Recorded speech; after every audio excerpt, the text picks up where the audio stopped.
విజయవాడలో క్యాపిటల్ సిటీని పెట్టడం మనస్ఫూర్తిగా మేము ఆహ్వానిస్తున్నాం.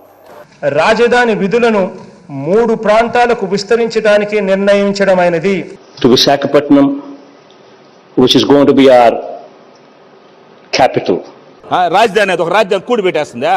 రాజధాని కూడి పెడుతుంది నీక కంబైన్డ్ రాజధానిగా హైదరాబాద్ను కంటిన్యూ చేయాలని మా ఆలోచన. శ్రీపట్నం నుంచి ఎంఏ తీసుకోండి, విజయవాడ నుంచి విఐ తీసుకోండి, గుంటూరు నుంచి GUN తీసుకోండి. మావి గన్న రాజకీయ నాయకుడు ఎవడైనా అబద్ధాలు చెప్తే, మోసాలు చేస్తే ఆ తర్వాత చెప్పులు చూపిస్తాము, చీపుర్లు చూపిస్తాము అన్నది ఏ రోజైతే ప్రజలు గట్టిగా రాజకీయ నాయకులు నిలదీస్తారో అప్పుడు ఈ వ్యవస్థ మారుతుంది.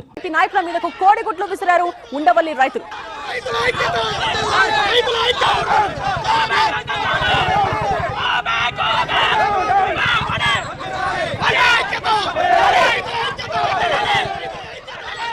Go back Ambati, go back పేని నాని అంటూ నినాదాలు చేస్తున్న రైతుల్ని చూస్తూ ఉన్నాం. వైసీపీ బృందం అమరావతి పర్యటన ఇది. తీవ్ర ఉద్రిక్తంగా మారిన పరిస్థితిని చూడొచ్చు.